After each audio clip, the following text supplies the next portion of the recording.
just beautiful, nice, surfy sound. surfy sounds. Hey there, everyone. Michael here for the Fellowship of Acoustics. Milo here. Hi. Milo, right over there. Welcome back. Today we are taking a look at this beautiful Fender Jazzmaster from 1962. Yeah, there we go. All right, we're gonna dive a little bit into the Jazzmaster history today. Yeah. But also into this one specifically because we have just a few interesting details about this one. Yeah. So I've mentioned to you a lot about the Jazzmaster and how it is my favorite guitar. I own a Jazzmaster myself, and I do almost everything with it. You don't own it? I think you never owned a Jazzmaster? No, I've owned a lot of different guitars, but I'm gonna get hated for this, but I've never owned a Tele. Oh my God. I've owned every other model, and I'm really big sucker for a 335. Yeah. That's just my thing. But I've never owned or actually decently played a Jazzmaster either. So tell us a little bit about this, because I don't know, you may not know. What do you like about these guitars? A lot actually. What I think when I play a Jazzmaster, the most important thing to me is that I don't hear another guitarist in my head. It sounds sort of like a clean slate, sort of That's like very interesting. like a clean palette. Other guitars that I play, they have such recognizable sounds that I almost want to play the sound that I have in my head. And Of that guitarist. yeah. Yeah. And with a Jazzmaster, I don't feel that at all. So I can play anything that I like, and yeah, it sounds fresh and new to me every time that I play it. Of course, a lot of guitarists that I admire play Jazzmasters as well, but I think they like the Jazzmaster guitar for the same reasons, I think. But let's do a little bit of a deep dive. Yeah. Into the Take us Jazzmaster. a little bit through this guitar. So This is a vintage Jazzmaster, so a 62 model. almost completely original, except for a refret. That's right. Yeah, we'll get back to that later, and Yeah, there are okay, some okay. other Sorry. interesting things about this specific guitar. But we're going to talk about the Jazzmaster in general, because Yes. it's quite a misunderstood guitar. It's quite of a tragic story, but it ended up in the right place. So I believe 58 was the first year that the Jazzmaster was introduced, and well, Fender had some incredibly successful years with their Telecaster, of course. That was just a how do you Bare say bones it? guitar, bare bones. Yeah, but Yeah. it's shot in the ace in the hole, It was ace in the hole. something like that. Of course, you had the Telecaster, you had the Precision bass, and then the Stratocaster as well. They were all huge. A lot of big successful. successes. Yeah. And this was tailored for the jazz player. And This the idea yeah, was. because the one market that Fender didn't really had any grip on was the jazz market, Which was predominantly owned by Gibson with their arch tops. yeah. So the Fender mostly was in the West Coast, and the jazz market was mostly in the East Coast, so in New York. And they were all playing Gibson hollow body guitars, archtop guitars, and Fender thought, specifically Leo Fender, and I think it was Don Randall, they designed this guitar for the jazz player in mind. So this is essentially, if you look at it this way, sort of an archtop guitar. Yeah, I get it. Yeah, Okay. but it's not hollow. It was made for the jazz player, so they designed new pickups. Some people think these are P90 pickups. They aren't. They are What really are they? single coils pickup, Okay. single coil pickups, but they were specifically made for this guitar. They made a lot of pickups specifically for the new model that they designed. So with the Telecaster as well, with the Stratocaster as well. Yeah. They made new pickups for the new model and also a new vibrato system as well. These pickups should sound a little bit warm, a little bit mellow, so that the jazz players would like them. They added another rhythm circuit. I will show that to you later. But that cuts out a lot of the tone and only uses the neck pickup for an even mellower, darker sound. Oh, okay. So you would say every jazz player would love it. They hated it. They didn't do it. They This guitar hated- didn't do it for them. No, they hated everything about it. Because it was also, when they released it, it was the most expensive guitar Fender was selling Yeah, at the point it was released. yeah, and they had to top the success of their previous guitars. It was the most expensive guitar as Yeah. well, and also the jazz players weren't looking for anything new. They had their affiliation with the Gibson hollow body guitars. They didn't need another instrument. Yeah, they for didn't them. ask for this. No, they didn't ask for it. So it was a big flop. They didn't buy it. They didn't play it until the Ventures released their hit song "Walk Don't Run," and that sparked a lot of interest in the surf community. So then all of the surf players, a lot of the surf players, they ended up playing Jazzmaster guitars. Why is that? Do you know? I don't really know. I think it has a sort of a it sounds really great with spring reverb as well. So with the older That's Fender what I amps. know it for predominantly. Yeah, so that it's surfy single sound. lines with a spring reverb. It has a specific sound, and it was just the right sound at the right time. I think, as it mostly goes. Okay. But that didn't last for a long time. And then we got the sort of the hard rock era. Yeah, we got the mid 70s to 80s, all of the glam and everything. And there were a lot of humbuckers around already, but then it was only humbuckers, and this Jazzmaster fell out of favor. and then it found its revival back into the music scene in the 90s. In the 90s, yeah. So in 1980, it was discontinued, Yeah. and we didn't see it for a long time until after CBS moved on and Fender was rebought by another company. The Fender Japan, The Japanese factory. the Japanese factory, they started building them reintroduced again, the Jazzmaster, and then there was the big success. Finally, after all these years in the grunge and indie era. So we're talking about Dinosaur Jr., Jay Meskis, of course. We're talking about Radiohead. Tom York plays a Jazzmaster as well.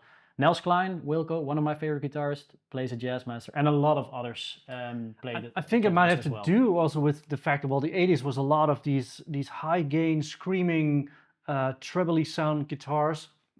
Don't quote me on that. I actually love that era. But this was probably the complete opposite of that when it was used with overdrive, and other people's in the grunge style in the 90s started using this guitar again. Quite of muffled and fuzzy tones. Fuzzy tones. during that The era. Jazzmaster, I really think about grungy, fuzzy tones.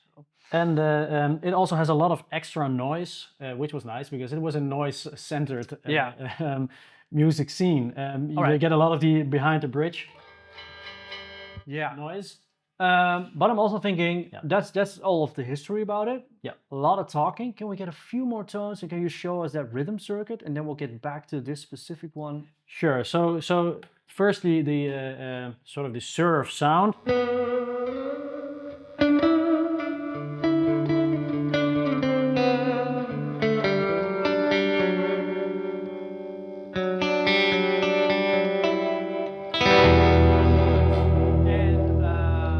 Well, some of you, circuit, you said? but just 1 second, because the reverb is off on this. Just so you know, we're using a Strymon Flint. With some trem and reverb. Yeah. Okay. For that sound. Yeah. So then the rhythm circuit with the flip of a switch, if it's working.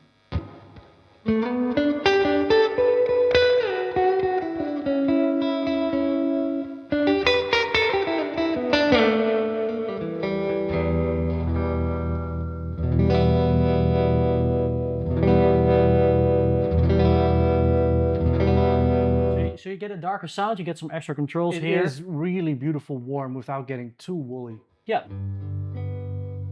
Sounds amazing. But then I am curious, because that is a completely original 1962 Jazzmaster. Yeah.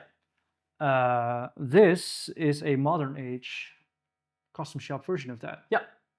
Shall we do a quick comparison? quick comparison about these two. Let me get that for you.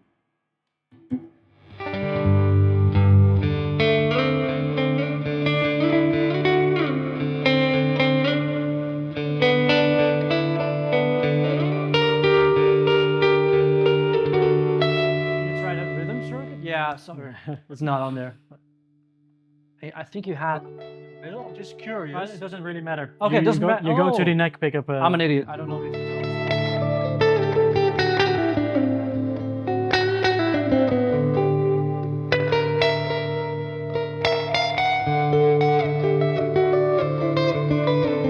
It's a really, really lovely tones. Also very beautiful. I think that the vintage one sounded a bit warmer even. Yeah, I think so too. This is beautifully dark as well. It's a really moody sound. It's a really moody sound.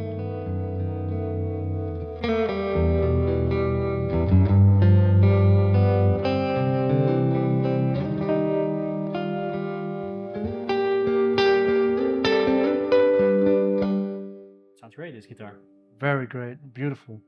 All right, I think we're getting to the point that we should start thinking about the ending of this video, but I think we want to talk a little bit about this specific guitar before we do that. Yeah, so we'll dive into some specs about this guitar and not only the history because of the there's a little Jazzmaster. spot over here that grabs my attention straight away. Yeah, Maybe you can hold it up and our beautiful Laura behind the camera can show what's going on there and you can explain what are we looking at. sort of looks like someone dropped a cigarette and it burned here, but that's not what happened. So this is a factory refinish of a Dakota Red over a Sunburst finish. And Fender did that sometimes with their Sunburst finishes because they were really, really precious about having the right finish on the guitars.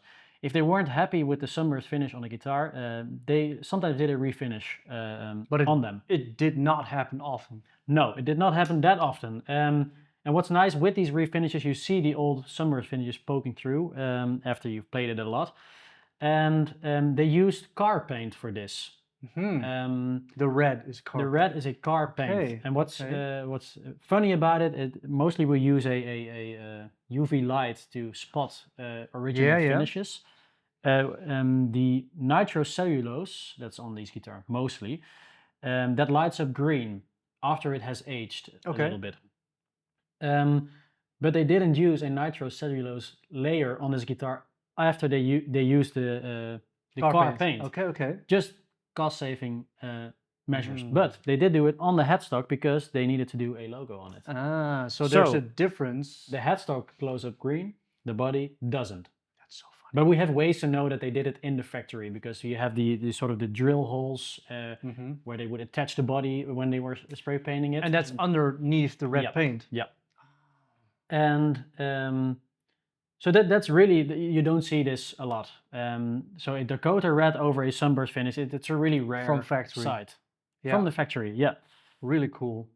And let me tell a little bit of the other specs. So we have a 7.25 inch radius on this, like all the old Fenders. That's a Jazzmaster thing or old Jazzmaster? Old sort of Fenders have this. This one has a slab Brazilian rosewood board. So it's thicker? Yeah, it is. Yeah. It is thicker. Yeah. Yeah. Then let's see. We had a refret in 2017.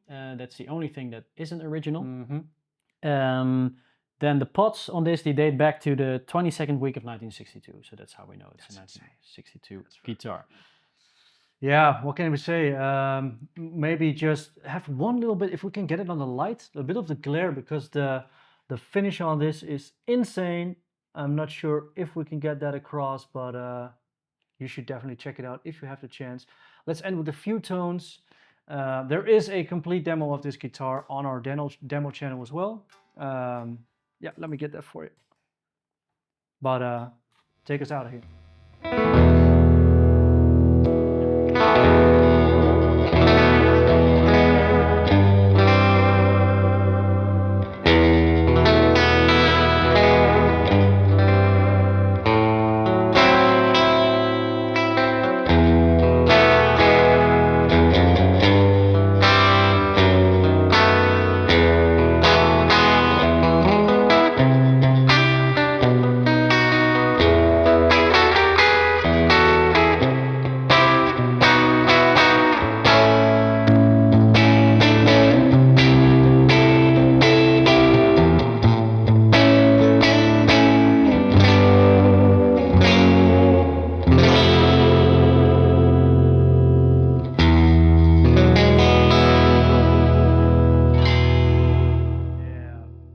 Thanks everyone. See you next time. See you.